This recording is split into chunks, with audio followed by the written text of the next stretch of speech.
Hello, আসসালামু আলাইকুম। এই পর্বে আমরা আলোচনা করব আয়নীকরণ শক্তি, ইংরেজিতে বলা হয় আয়োনাইজেশন এনার্জি। দেখো, আয়নীকরণ শক্তি।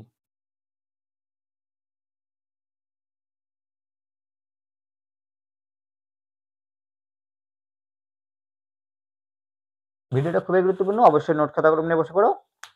দেখো, আয়নীকরণ শক্তি প্রথমে আমি নিলাম সোডিয়াম, যেটার ইলেকট্রন সংখ্যা 11। যদি এটা আমি চিত্র অঙ্কন করি, প্রথম কক্ষপথ, দ্বিতীয় কক্ষপথ, তৃতীয় কক্ষপথ, 2টা 8টা 1টা, 2 আর 8 10 আর 1 11।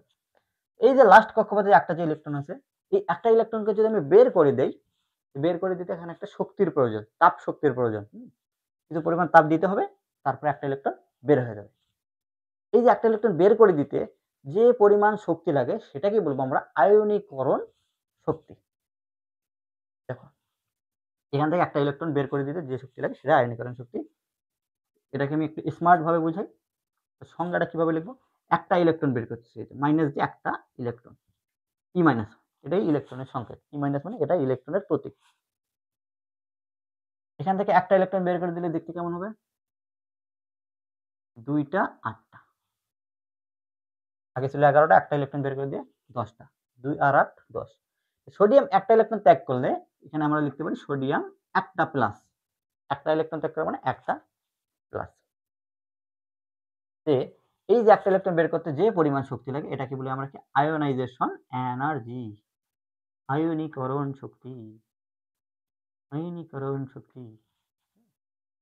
এখন পরীক্ষায় আমরা কিভাবে লিখবো? ক নম্বরে যদি আসে বা খ নম্বরে আসে কিভাবে লিখবো আমরা?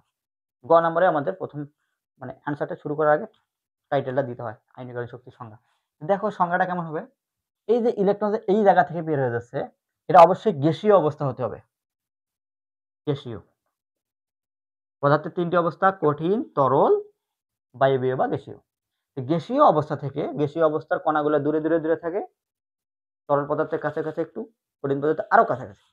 যাই হোক, গ্যাসীয় পদার্থের কণাগুলো যেহেতু দূরে থাকে, এই কারণে এই যে গ্যাসীয় অবস্থায় পরমাণুগুলো ইলেকট্রন বের করে দিতে পারে। বুঝা গেল? গ্যাসীয় অবস্থায় শুধু গ্যাসীয় অবস্থায় পরমাণু, যে কোনো একটা পরমাণু ইলেকট্রন বের করে দিতে পারে, গ্যাসীয় অবস্থা ছাড়া পারে না। এই কারণে সবসময় আমরা বলবো গ্যাসীয় অবস্থা থেকে ইলেকট্রন বের করে দিবে, গ্যাসীয় অবস্থা থেকে ইলেকট্রন বের করে দিবে। ধরো এটা একটা গ্যাসীয় পরমাণু, গ্যাসীয় পরমাণু, একটা গ্যাসীয় পরমাণু এখানে, এটাকে একটা না বলবো, 1 মোল বলবো। 1 মোল গ্যাসীয় পরমাণু, এইখানে 1 মোলে মনে করি ইলেকট্রন, 1 মোল বলবো। এখানে মনে করি 1 মোল একটা ধনাত্মক, পজিটিভ আয়ন। সংজ্ঞাটা এরকম হবে: 1 মোল গ্যাসীয় পরমাণু থেকে 1 মোল ইলেকট্রন ত্যাগ করে 1 মোল ধনাত্মক আয়নে পরিণত করতে যে পরিমাণ শক্তি লাগে সেটাকে বলবো আমরা আয়নীকরণ শক্তি। 1 মোল গ্যাসীয় পরমাণু থেকে 1 মোল ইলেকট্রন ত্যাগ করে 1 মোল ধনাত্মক আয়নে পরিণত করতে যে পরিমাণ শক্তি লাগে সেটাকে বলবো আয়নীকরণ শক্তি। সংজ্ঞাটা খুবই ইম্পর্টেন্ট। আমি শুধু বললাম, তোমরা এটা লিখে নিবে। ওকে। আয়নীকরণ শক্তিটা দেখো, তাপ দেওয়া লাগছে, অর্থাৎ শক্তিটা দেওয়া লাগতেছে, অর্থাৎ প্রয়োজন, যে পরিমাণ শক্তির প্রয়োজন, কিছু পরিমাণ তাপ দেওয়া লাগতেছে, তারপরে ইলেকট্রনটা বের হয়ে যাচ্ছে। যে জায়গায় তাপ দিয়ে কিছু একটা ঘটাইতে হয় সেটাকে বলবো আমরা তাপহারী। তার মানে আয়নীকরণ শক্তি একটা তাপহারী বিক্রিয়া। তাপহারী তাপহারী বিক্রিয়া। এখানে হিট যুক্ত করতে হয়, অর্থাৎ ডেল এস, অর্থাৎ এটাকে তাপহারী, অর্থাৎ ডেল এস এর মান কি হবে? পজিটিভ হবে। ডেল এস এর মান পজিটিভ, অর্থাৎ যুক্ত করতে হয়। তাপহারী বিক্রিয়া ডেল এস এর মান কি? পজিটিভ। আয়নীকরণ শক্তি একটা তাপহারী বিক্রিয়া, কারণ এখানে তাপ যুক্ত করলেই ইলেকট্রনটা বের হয়ে যায়। ভালো কথা। এখন দেখো, সোডিয়াম একটা ইলেকট্রন ত্যাগ করলে কি হয়? সোডিয়াম প্লাস থেকে যদি আরেকটা ইলেকট্রন ত্যাগ করি, 2টা 8টা ছিল, এখান থেকে আরেকটা বের হয়ে যাবে, কয়টা হবে? প্রথম কক্ষপথে হবে 2টা, তারপর হবে কয়টা? 7টা। সোডিয়াম প্লাস ছিল, এখানে সোডিয়াম আগে কি ছিল? প্লাস, এখন আরো একটা প্লাস বাড়বে, অর্থাৎ 2টা প্লাস হয়ে যাবে। সোডিয়াম প্লাস থেকে একটা ইলেকট্রন ত্যাগ করলে সোডিয়াম 2টা প্লাস, এটাকে আমরা সোডিয়াম 2 প্লাস লিখতে পারি।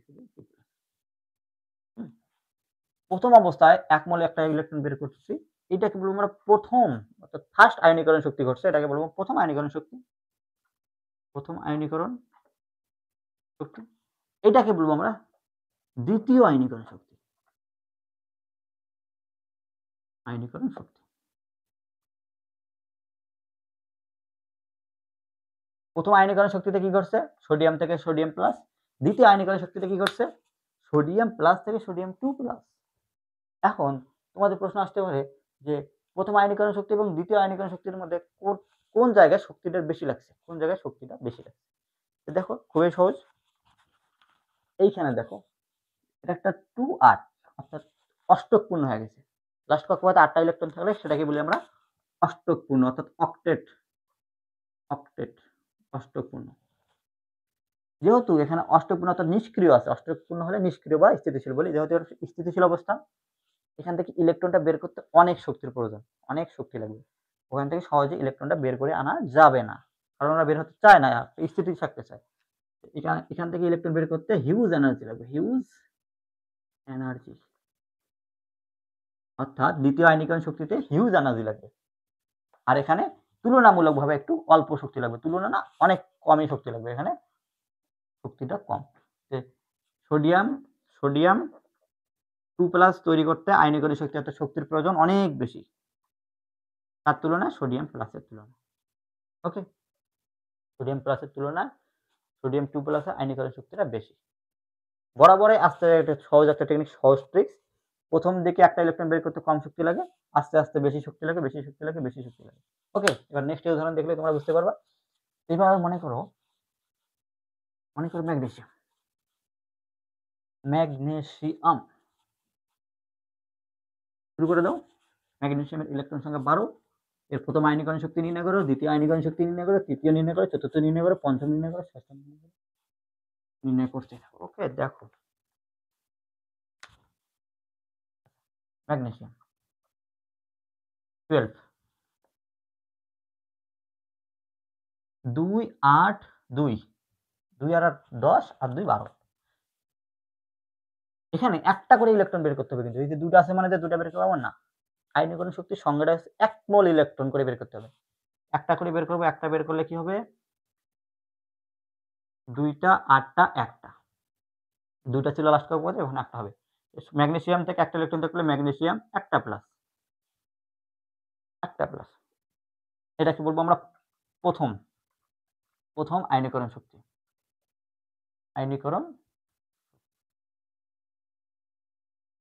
দ্বিতীয়বার দেখো এই জায়গা থেকে একটা ইলেকট্রন বের হবে, 2টা 8টা। দেখো 2টা 8টা মানে কি? ম্যাগনেসিয়াম প্লাস ছিল, এখন ম্যাগনেসিয়াম 2 প্লাস। এই জায়গায় কি হবে? এটাকে বলবো আমরা দ্বিতীয় আয়নীকরণ শক্তি।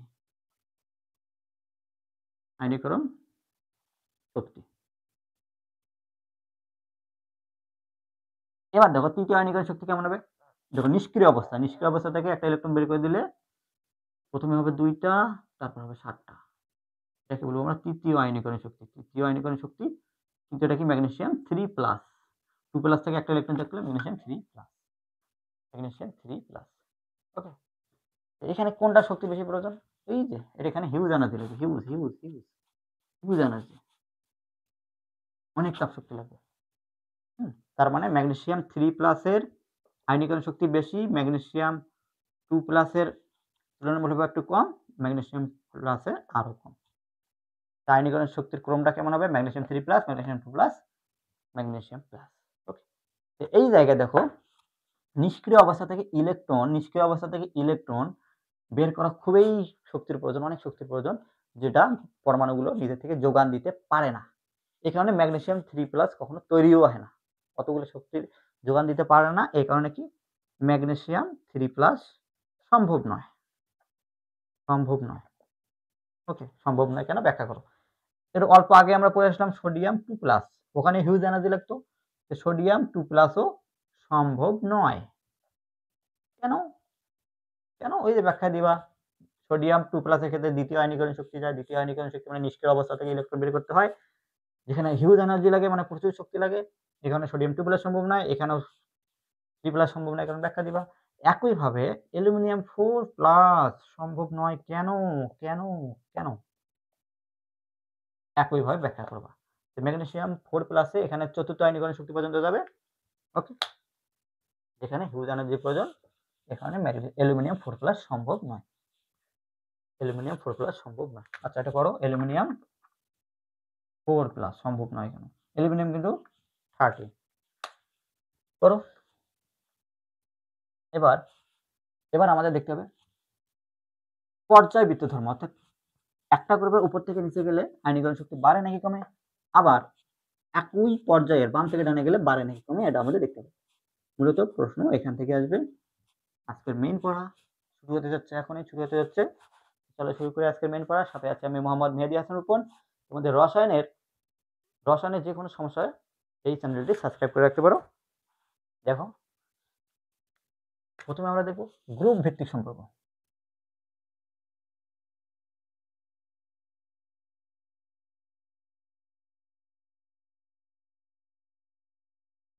গ্রুপ ভিত্তিক সম্পর্ক, গ্রুপ ভিত্তিক ব্যাপারটা কেমন, মনে করো উপর থেকে নিচে, এটাকে আমরা গ্রুপ বলি। পর্যায় সারণী উপর থেকে নিচে এগুলো কি বলি আমরা, গ্রুপ বা কলাম বা সারণী বলি। হাইড্রোজেন আছে, হাইড্রোজেন হাই লি না কে রবি সেসে ফেলেছে, 1 নাম্বার গ্রুপ, গ্রুপ 1। 1 নাম্বার গ্রুপের ক্ষেত্রে দেখাই, এটা 1 নাম্বার, এটা 3, এটা মানে পারমাণবিক সংখ্যা 3, এটা 11, এটা 19, এটার কথা হবে 19 37 এরকম। সেগুলো না লিখে এটা মানে 55। আচ্ছা এক গ্রুপ এর একটা ইলেকট্রন মানে কি, এটা নিউক্লিয়াস, এটা কক্ষপথ, একটা ইলেকট্রন। এর 3টা ইলেকট্রন মানে কি, এটা নিউক্লিয়াস, তারপর 2টা ইলেকট্রন, এই যে একটা ইলেকট্রন, 2 আর 1 3, এখানে 11টা আছে, একটা ইলেকট্রন, 2টা ইলেকট্রন, 3টা ইলেকট্রন, 2টা 8টা একটা, 2 আর 10 8 11, এখানে 19টা আছে, 2 8 8 1, ওকে। এখানে আরেকটা ইলেকট্রন। যতই উপর থেকে আমরা নিচে যাব দেখো ততই একটা করে কক্ষপথ বাড়তেছে। আগে ছিল একটা কক্ষপথ, এখন 2টা কক্ষপথ, এখানে 3টা কক্ষপথ, এখানে 4টা কক্ষপথ, 4টা কক্ষপথ। নিউক্লিয়াস অর্থাৎ কেন্দ্র থেকে দেখো, কেন্দ্র থেকে লাস্ট কক্ষপথ, আয়নীকরণ শক্তি কি, লাস্ট কক্ষপথ থেকে ইলেকট্রন বের করতে যে শক্তি লাগে, লাস্ট কক্ষপথ নিয়ে গণনা করব। এই যে কেন্দ্র থেকে লাস্ট কক্ষপথের দূরত্ব একটু, প্রথমটার ক্ষেত্রে, দ্বিতীয়টার ক্ষেত্রে কেন্দ্র থেকে তো লাস্ট কক্ষপথের দূরত্বটা একটু বেশি দূরে, তৃতীয়টার ক্ষেত্রে দেখো প্রথমটা থেকে লাস্টের দূরত্ব অনেক বেশি, চতুর্থের ক্ষেত্রে অনেক বেশি। এই যে যেহেতু এটা গোলের মতো, এটা মনে করো পরমাণু, যে কেন্দ্র থেকে এই দূরত্বকে বলবো আমরা ব্যাসার্ধ। কি বলবো, ব্যাসার্ধ। যেহেতু এটা গোল বৃত্তাকার, বৃত্তাকারের কেন্দ্র থেকে এই বৃত্তের পরিধি পর্যন্ত দূরত্বকে বলে আমরা ব্যাসার্ধ বা রেডিয়াস। পরমাণুর ক্ষেত্রেও এরকম বৃত্তের কেন্দ্র থেকে এই যে এটার দূরত্বকে বলবো আমরা রেডিয়াস বা ব্যাসার্ধ। যেহেতু পরমাণুর ব্যাসার্ধ, এটাকে বলবো আমরা পারমাণবিক ব্যাসার্ধ। পরমাণু ব্যাসার্ধকে কি বলবো, পারমাণবিক ব্যাসার্ধ। এটার পারমাণবিক ব্যাসার্ধ একটু ছোট, এটা একটু বড়, এখানে আরো একটু বড়, এখানে আরো একটু বড়। তার মানে একই গ্রুপের উপর থেকে নিচে গেলে পারমাণবিক ব্যাসার্ধ কি হয়, বাড়ে। পারমাণবিক ব্যাসার্ধটা বাড়ে, পারমাণবিক ব্যাসার্ধ কি হয়, বাড়ে। পারমাণবিক ব্যাসার্ধ বাড়ে মানে কি, একই গ্রুপের উপর থেকে নিচে গেলে পারমাণবিক রেডিয়াস অর্থাৎ অ্যাটমিক রেডিয়াস কি বৃদ্ধি পায়।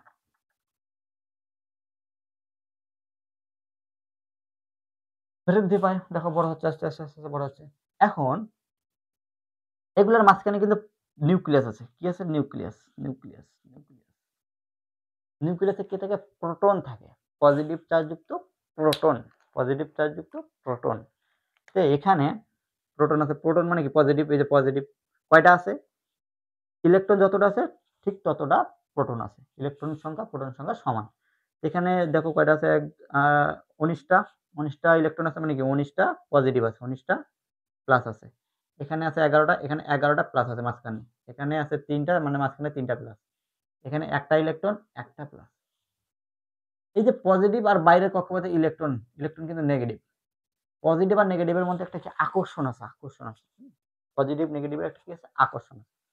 এই যে পজিটিভ আর এই যে নেগেটিভের মধ্যে ইলেকট্রন লাস্ট কক্ষে ইলেকট্রন একটা কি আকর্ষণ আছে, এটার মধ্যে আকর্ষণ, এটার মধ্যে আকর্ষণ আছে। তো দেখো উপর থেকে যখন নিচে যাচ্ছি, এদের দূরত্বটা এই যে মাঝখানের সাথে লাস্ট কক্ষপথের দূরত্বটা বেড়ে যাচ্ছে, আকর্ষণটা কি হয়ে যাচ্ছে, যত দূরত্ব বাড়ে আকর্ষণ তত কি হয়? কমে যায়। আকর্ষণ তত কি হয়ে যায়? কমে যায়। উপর থেকে যখন নিচে যাচ্ছি অ্যাটমিক রেডিয়াস বাড়তেছে, দূরত্ব তত কি হচ্ছে? কেন্দ্র থেকে লাস্ট কক্ষপথে ইলেকট্রনের দূরত্ব বাড়তেছে। বাড়লে কি হবে? বাড়লে কি হবে? বাড়লে আকর্ষণটা কমে যায়। আকর্ষণটা কমে যায়। অ্যাট্রাকশনটা কেমন হবে? অ্যাট্রাকশন কমে যাবে। অ্যাটমিক রেডিয়াস বৃদ্ধি পেলে অ্যাট্রাকশনটা কি হবে? কমে যাবে। এটাকে কিভাবে ব্যাখ্যা করা যায়? দেখো, ফোর্স অফ অ্যাট্রাকশন অর্থাৎ এফ মানে আকর্ষণ বল কার ব্যস্তানুপাতিক?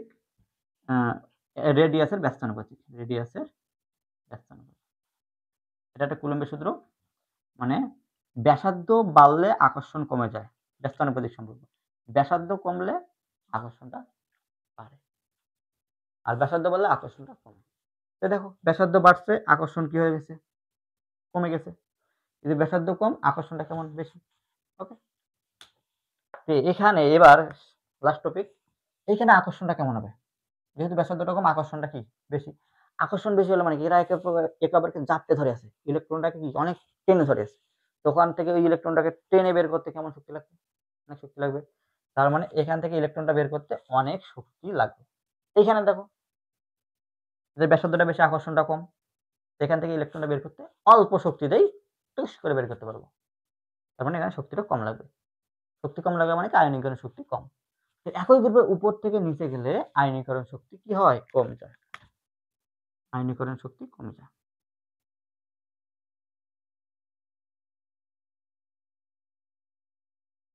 কমে যায় বা হ্রাস পায়। খুবই গুরুত্বপূর্ণ। উপর থেকে নিচে গেলে অ্যাটমিক রেডিয়াস বৃদ্ধি পায়, আকর্ষণটা কি হয়? কমে যায়, শক্তিটাও কম লাগে, আয়নীকরণ শক্তি কম। ওকে। এবার গ্রুপ ভিত্তিক সম্পর্ক। এবার আমরা দেখব পর্যায় ভিত্তিক সম্পর্ক।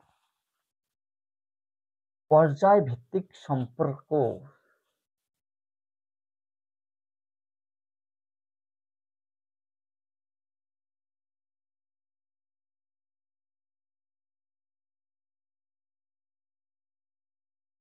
পর্যায় ভিত্তিক সম্পর্ক কেমন?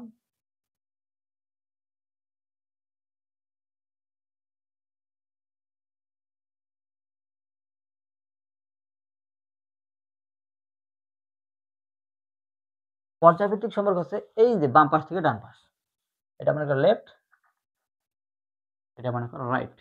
RIGHT, right. লেফট রাইট, এদিক থেকে এদিক। এখানে এখানে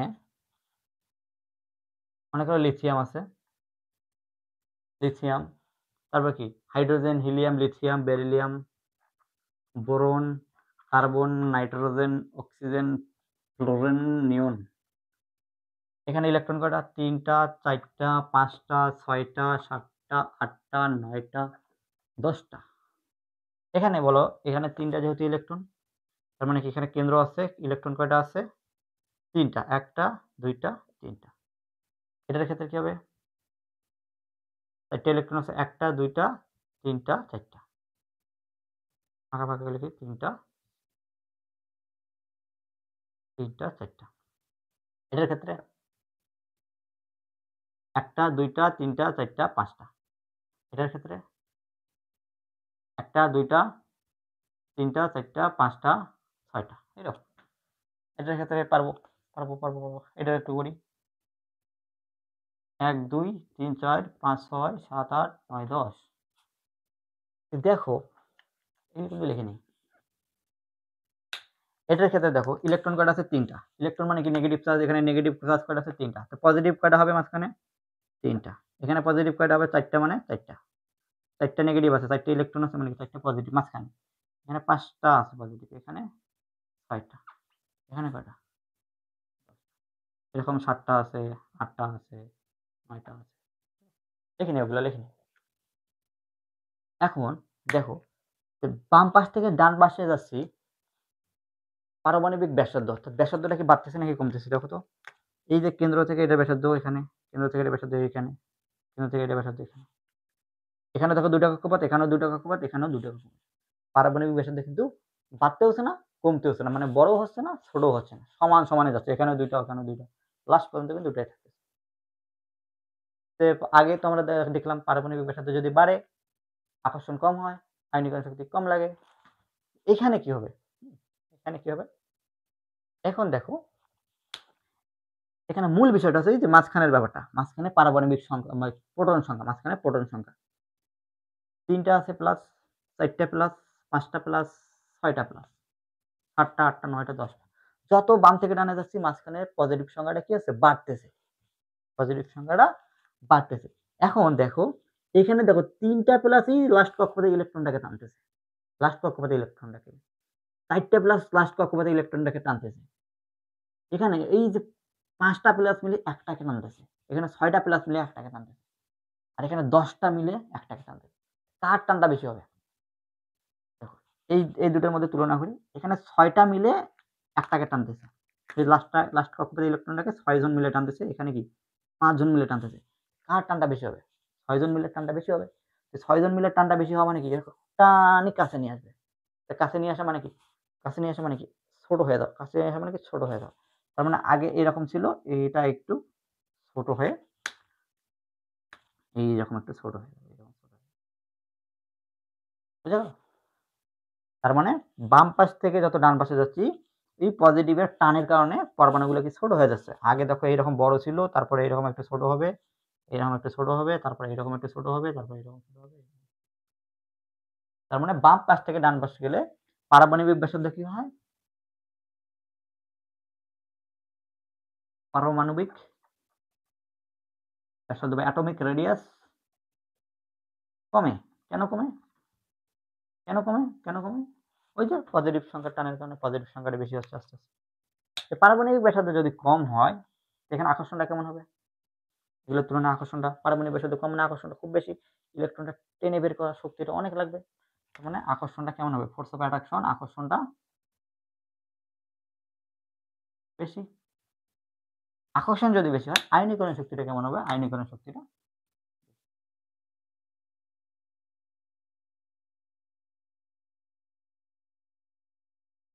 আয়নীকরণ শক্তিটা বেশি। ওকে? করা যাবে? আয়নীকরণ শক্তিটা বেশি। ভালো কথা।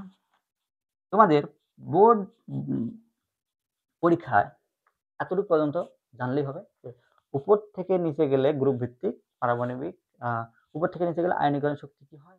কমে। বাম পাশ থেকে ডানে গেলে আয়নীকরণ শক্তি বাড়ে। কেন কমে, কেন বাড়ে এটার ব্যাখ্যা আসবে।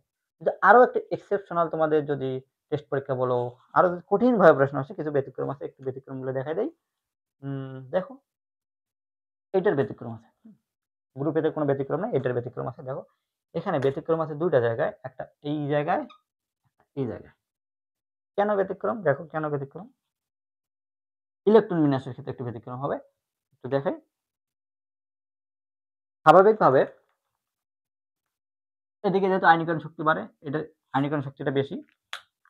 নিয়নের আয়নীকরণ শক্তিটা বেশি। এটার কম, এটার কম, এটার কম, এটার কম, এটার কম, এটার কম। কিন্তু ব্যতিক্রম ঘটে কোথায়? এইখানে। এটা উল্টা পাশে হবে, এটা কি হবে? উল্টা পাশে। কেন হবে একটু ব্যাখ্যা করি। ব্যাখ্যা করার পরে এই চিহ্নগুলো বসাই। দেখো সবগুলো আমরা ইলেকট্রন বিন্যাস করব। দেখো সবগুলো ইলেকট্রন বিন্যাস। ৩ টা আছে মানে কি? 1s2 2s1। এটার ক্ষেত্রে কি হবে? 1s2 2s2 2 2 4। এটার ক্ষেত্রে 1s2 2s 2s2 2p1 2 2 4 আর 5। এটার ক্ষেত্রে কি হবে? 1s2 2s2 2p2 1s2 2s2 2p3 2 2 4 আর 3 7। এটার ক্ষেত্রে 1s2 2s2 2p 2p4। এটার ক্ষেত্রে 1s2 2s2 2p5। এটার ক্ষেত্রে 1s2 2s2 2p6। হ্যাঁ, এখন দেখো এখানে অরবিটাল আছে। অরবিটাল মানে কি? s p d f এগুলোকে বলে অরবিটাল। অরবিটালের s এর সর্বোচ্চ ইলেকট্রন ধারণ ক্ষমতা কিন্তু 2 টা, p এর 6 টা, d এর 10 টা, f এর 14 টা। যদি এই রকম থাকে, s এর উপর যদি 2 টা, p এর উপর 6 টা, d এর উপর 10 টা, f এর উপর 14 টা থাকে, সেটাকে বলবো আমরা স্থিতিশীল অবস্থা। কি বলবো? স্থিতিশীল। স্থিতিশীল মানে ওখান থেকে ইলেকট্রন বের করা অনেক কঠিন। এইরকম স্থিতিশীল অর্থাৎ নিষ্ক্রিয় অবস্থা, এরকম একটা। ওখান থেকে ইলেকট্রন বের করা কঠিন। তো দেখো এরকম থাকা মানে স্থিতিশীল। আরো একটা স্থিতিশীল অবস্থা আছে, এগুলোর অর্ধেক করে যাচ্ছে থাকে। এস এর দুটার অর্ধেক কত? একটা। পি এর 6টা, এর অর্ধেক কত? 3টা। ডি এর 5টা, এফ এর 7টা। মানে অর্ধেক অর্ধেক। 7 এর 14 এর অর্ধেক 7, 10 এর অর্ধেক 5, 6 এর অর্ধেক 3, এস এর অর্ধেক 1। এইরকম অর্ধপূর্ণ যদি থাকে অরবিটাল গুলো, অর্ধপূর্ণ থাকলে সেটাকে বলবো আমরা কি? স্থিতিশীল। অরবিটাল গুলো পূর্ণ বা অর্ধপূর্ণ থাকলে সেটাকে বলবো আমরা স্থিতিশীল অবস্থা। স্থিতিশীল মানে কি? ইলেকট্রন দিবেও না দিবেও না, এরকম একটা প্রবণতা। এখন এইখানে দেখো নিয়ন 2p6 আছে, তার মানে কি? 2p6 আছে, স্থিতিশীল অবস্থা। এখান থেকে ইলেকট্রন বের করা অনেক শক্তি লাগবে, কারণ স্থিতিশীল অবস্থা, তার মানে এর আয়নীকরণ শক্তি বেশি। এখানে দেখো 2p5, এটা কোনো ব্যাপার না। এখানে 2p4, এইখানে 2p3, এইখানে 2p3। দেখো 2p3 থাকলে কি হয়? স্থিতিশীল হয়। স্থিতিশীল মানে কি? এখানে শক্তিটা বেশি লাগবে, শক্তিটা বেশি লাগবে। কার তুলনায় বেশি লাগবে? এগুলো সবগুলোর তুলনায় বেশি মানে এটার তুলনায় বেশি, এরকম না। এর পাশের জোনেরটা চেয়ে বেশি লাগবে, এই যে অক্সিজেনের তুলনায় বেশি, পাশের জোনের তুলনায় এটা শুধু বেশি। তার মানে এটা এইভাবে দিব আমরা, এটা এইভাবে দিব, বা নাইট্রোজেনটাকে এই পাশে লিখে অক্সিজেনটাকে এই পাশে আমরা লিখতে পারি। ওকে, একইভাবে দেখো এইখানে দেখো বেরিলিয়াম আর বোরনের ক্ষেত্রে S2 আছে, S2 স্থিতিশীল, কিন্তু এখানে P1, P1 তো কোনো ম্যাটার করে না, এটা স্থিতিশীল। তো এই কারণে এই বেরিলিয়াম বোরনের তুলনায় আয়নীকরণ শক্তিটা বেশি, এই কারণে এটা এপাশে হবে। ওকে, এই কারণে এটা কি হবে? এটা এপাশে হবে। তো এটাই ছিল আমাদের ব্যতিক্রম। ব্যতিক্রম কোথায় কোথায়? একটা আছে এই জায়গায় বেরিলিয়াম আর বোরনের মধ্যে, আর একটা কি নাইট্রোজেন এবং অক্সিজেনের মধ্যে। কেন ব্যতিক্রম সেটা আমরা বুঝতে পারলাম। যদি আসে ইলেকট্রন বিন্যাস ব্যাখ্যা করে দিবা। তার আগে তো আমরা কেন কেন বাড়ে আস্তে আস্তে সেটা তো জানলাম। এবার দেখো এটার পরের লাইনটা, এটা হচ্ছে 2 নম্বর পর্যায়। হ্যাঁ, পর্যায় 2, পর্যায় শুনে পর্যায় 2। এবার পর্যায় 3 নাম্বারটা কেমন হবে? 3 নাম্বারটা হচ্ছে তোমার প্রথমে শুরু হয় কি? Neon, sodium, magnesium, aluminium, silicon, phosphorus, sulphur, chlorine, neon. এটা কত? 11, 12, 13, 14, 15, 16, 17, 18। স্বাভাবিকভাবে এটার আয়নীকরণ শক্তি বেশি, এগুলো কম কম কম কম কম কম। কিন্তু ব্যতিক্রম আছে এইখানে, এই জায়গায় ব্যতিক্রম আছে। আর কি আর কি আর কি আর কি আর কি আর কি আর কি আর কি আর কি কয় নাম্বার কয় নাম্বার কয় নাম্বার কয় নাম্বার? 1 2 3, 1 2 3, এই জায়গায় ব্যতিক্রম আছে। কেন ব্যতিক্রম একটু পড়ি। Magnesium 1s2 2s2 2p6 3s2। ম্যাগনেসিয়ামের এই যে লাস্টে s2 আছে, লাস্টে s2 আছে। এটার ক্ষেত্রে কি হবে? 1s2 2s2 2p6 3s2 3p1। দেখো এটা নাই, যেটা স্থিতিশীল তার ম্যাগনেসিয়ামটা কি হবে? বেশি হবে। একইভাবে এটারও এরকম হবে, এটা নিজে নিজে করে নাও। ওকে, পর্যায় ব্যতিক্রম বলতে এই ছিল আমাদের ব্যতিক্রম। ব্যতিক্রম ব্যতিক্রম পরীক্ষায় যদি আসে সুন্দরভাবে এগুলো ব্যাখ্যা করে দিতে হবে। তার মানে কি আমরা জানলাম? একই গ্রুপে উপর থেকে নিচে গেলে আয়নীকরণ শক্তি কমে, আর একই পর্যায়ে বাম থেকে ডানে গেলে আয়নীকরণ শক্তি বাড়ে। এবার দেখো এসপিডিএফ, এসপিডিএফ এর মধ্যে আবার আয়নীকরণ শক্তি কম বেশি আছে। এসপিডিএফ কোনটার আয়নীকরণ শক্তি, কোনটা আয়নীকরণ শক্তি বেশি, কোনটার কম, কোনটার কম, এইভাবে ব্যাখ্যা করতে হবে। দেখো এস এর আকৃতি এরকম, এরকম গোল, এখানে ইলেকট্রন থাকে। পি এর আকৃতি এরকম ডাম্বেল, ডি এর আকৃতি এরকম ডাবল ডাম্বেল, এফ এর আকৃতি অনেকগুলো ডাম্বেল।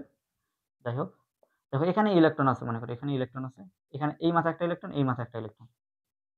দেখো এরা ইলেকট্রনগুলো কাছাকাছি আছে, তার মানে কি? একে আকর্ষণটা বেশি, ইলেকট্রন বের করতে একটু শক্তি বেশি লাগবে। কিন্তু এখানে দেখো ইলেকট্রনগুলো দূরে দূরে আছে, আকর্ষণটা কম, ইলেকট্রন বের করতে কম শক্তি লাগবে। ওকে, এগুলো আর কি আরো দূরে দূরে থাকে, আরো দূরে দূরে থাকে। ডি এর আকর্ষণ শক্তি আরো কম, তার মানে এখানে আয়নীকরণ শক্তি আরো কম লাগবে। এই কারণে বলা যায় এগুলো যেহেতু আকর্ষণটা বেশি, এস এর আয়নীকরণ শক্তি অর্থাৎ ইলেকট্রন বের করতে শক্তিটা বেশি। এস এর আয়নীকরণ শক্তি বেশি, পি এর কম, ডি এর আরো কম, এফ এর আরো কম, এফ এর আরো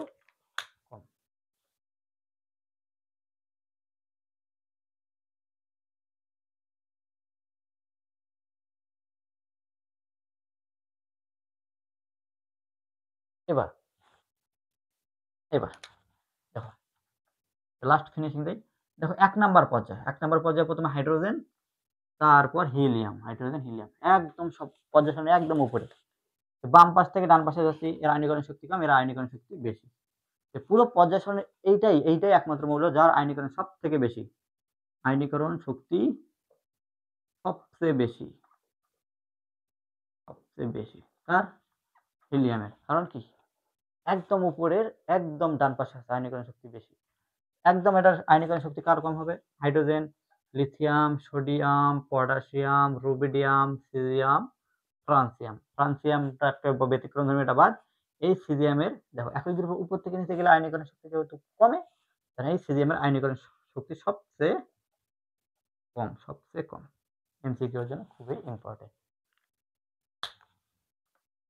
কার আয়নীকরণ শক্তি সবথেকে বেশি, কার আয়নীকরণ শক্তি সবথেকে। আর এমসিকিউ যেমন আসে, এমসিকিউ যে এখানে যেভাবে আসে, নিচের কোনটির আয়নীকরণ শক্তি কম? ম্যাগনেসিয়াম, ক্যালসিয়াম, সোডিয়াম, ক্লোরিন, কোনটা আয়নীকরণ শক্তি কম? এখন তোমাকে এই যে দেখতে হবে ম্যাগনেসিয়াম কত, ম্যাগনেসিয়াম 12, ক্যালসিয়াম কত, ক্যালসিয়াম 20, 11, এটা কত, ক্লোরিন 17। দেখো সোডিয়াম, আমরা পর্যায় সারণী কি দেখছি? সোডিয়াম, তারপর কি magnesium, aluminium, silicon, sulphur, phosphorus, sulphur, chlorine. আর সোডিয়ামের নিচে কি? Sodium, potassium, rubidium. ম্যাগনেসিয়ামের নিচে কি? ম্যাগনেসিয়াম, ক্যালসিয়াম, এরকম। তারপর স্ট্রোনশিয়াম, এরকম মনে করো। এইটা মনে করো একই পর্যায়ের বাম থেকে ডানে গেলে কি হয়? বাড়ে। উপর থেকে নিচে গেলে কি হয়? কমে।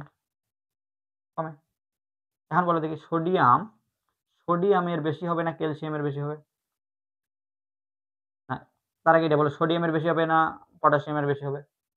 সোডিয়াম আয়নীকরণ শক্তি বেশি যেহেতু উপরে আছে। ম্যাগনেসিয়ামের বেশি হবে না ক্যালসিয়ামের বেশি হবে?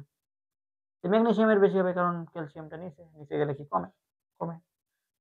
এটা যদি বেশি হয়, হ্যাঁ, ক্যালসিয়াম এবং ম্যাগনেসিয়ামের চেয়ে যদি ম্যাগনেসিয়াম বেশি হয়, ম্যাগনেসিয়ামের চেয়ে দেখো তো ক্লোরিন বেশি হবে কিনা? কারণ এই একই পর্যায়ে তো এইদিকে বামে ডানে গেলে তো বাড়তেছে, তার মানে এই যে ক্লোরিনটা বেশি হবে। ম্যাগনেসিয়াম, এই যে ম্যাগনেসিয়াম, ক্যালসিয়াম, দেখো এই যে ক্যালসিয়াম, সোডিয়াম, তার মানে এর সবথেকে বেশি। যদি বলে সবথেকে কম কোনটা? এই যে ক্যালসিয়াম। মাথা খাটাই করতে হবে, প্র্যাকটিসের ব্যাপার, প্র্যাকটিস করতে হবে।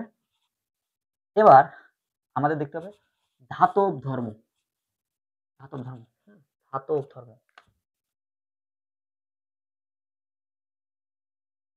মেটালিক প্রপার্টিস, ধাতব ধর্ম, তারপর অধাতব ধর্ম। ধাতব ধর্ম বলতে কি বোঝায়? ইলেকট্রন ত্যাগ করা মানে ধাতব। ইলেকট্রন ত্যাগ মানে কি? ধাতু। ইলেকট্রন ত্যাগ করা মানে কি? ধাতু বা ধাতব ধর্ম।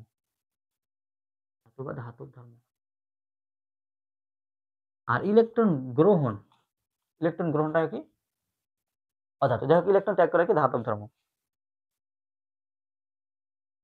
দেখো একটা পর্যায়ের বাম থেকে ডানে গেলে আয়নীকরণ শক্তি কি হয়? আয়নীকরণ শক্তি বাড়ে। আয়নীকরণ শক্তিটা কি হয়? বাড়ে। বাম থেকে ডানে গেলে আয়নীকরণ শক্তি বাড়ে, অর্থাৎ ইলেকট্রনটা বের করতে অনেক শক্তি প্রয়োজন হয়, ইলেকট্রন ত্যাগ করতে অনেক শক্তির প্রয়োজন হয়। যেহেতু অনেক শক্তির প্রয়োজন হচ্ছে বাম থেকে ডানে গেলে, শক্তি সহজে ত্যাগ করতে পারছে না, তার মানে কি? এটা সহজে ধাতু হতে পারবে না। তার মানে এইদিকে এরা কি ছিল? ধাতু ছিল, ইলেকট্রন ত্যাগ করতে পারে সহজে। আস্তে আস্তে এদিকে যত যাচ্ছে আয়নীকরণ শক্তিটা বেশি লাগতেছে, ধাতুর ধর্মটা আস্তে আস্তে কি হয়ে যাচ্ছে? কমে যাচ্ছে। ধাতুটা কি হয়ে যাচ্ছে? অধাতু হয়ে যাচ্ছে। ওকে, বোঝো নাই? সমস্যা নেই। দেখো যারা ইলেকট্রন ত্যাগ করে তাদেরকে কি বলি আমরা? ধাতু। একদম শুরুর দিকে দেখো বাম পাশের মৌলগুলো কি সহজে ইলেকট্রন ত্যাগ করতে পারে। ইলেকট্রন ত্যাগ করা মানে কি? ধাতু।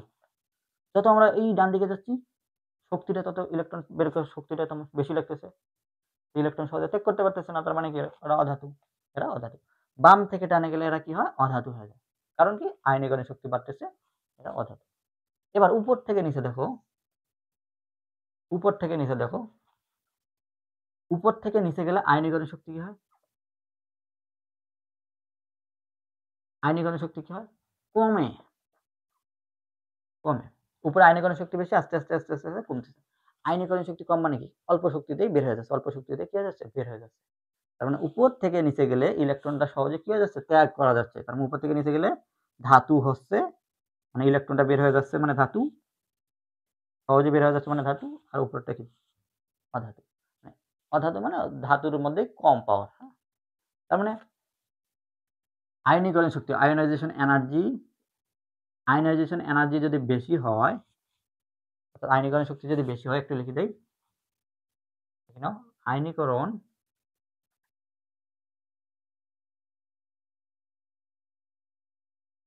আয়নীকরণ শক্তি যদি বেশি হয় বা এভাবে আয়নীকরণ শক্তি যদি কম হয়, আতপ ধর্ম কেমন হবে? আয়নীকরণ শক্তি কম মানে কি? অল্প শক্তিতে ইলেকট্রন বের হয়ে যাবে। তার মানে ইলেকট্রন বের হওয়া মানে কি? ধাতু। ধাতব ধর্ম মানে কি হবে? বৃদ্ধি পাবে। ধাতব ধর্ম বৃদ্ধি পাবে। আর আয়নীকরণ শক্তি যদি কম হয়, আয়নীকরণ শক্তি যদি বেশি হয়, তার মানে কি? সহজে ইলেকট্রন বের করতে পারবে না। এটাকে বলবো আমরা কি? অধাতব ধর্ম। অধাতব ধর্ম। অধাতব ধর্ম বা ধাতব ধর্মটা কি হচ্ছে? কমে যাচ্ছে। ধাতব ধর্ম কমে যাচ্ছে। ঠিক আছে? ধাতব ধর্ম বেশি হলে সেটাকে বলবো আমরা আচ্ছা অত কিছু পড়ার দরকার নেই। এতটুকু মনে রাখো তোমাদের এতটুকুই টপিক। এখানে ক্ষারকীয় অম্লীয় ব্যাপারটা ছিল। অত কিছু জানার দরকার নেই। আয়নীকরণ শক্তি বেশি হলে ইলেকট্রন আকর্ষণটা বেশি, ইলেকট্রনটা সহজে বের করতে পারবে না। তার মানে কি? ইলেকট্রন সহজে বের করতে না পারা মানে কি? ধাতু মানে অধাতু মানে ধাতব ধর্মটা কমে যাবে। এরকম। যাই হোক এটা একটু কম্পেয়ার করে তোমরা একটা নিচে সেভ করে নিবা। ওকে? আজকে এতটুকুই ছিল। দেখা হবে নেক্সট ক্লাসে। ততক্ষণে প্র্যাকটিস করো। নেক্সট ক্লাসে আমরা আলোচনা করব ইলেকট্রন আসক্তি। ওকে ততক্ষণে ভালো থেকো, সুস্থ থাকো। আর বন্ধুদের শেয়ার করে জানিয়ে দাও। Tata, bye bye.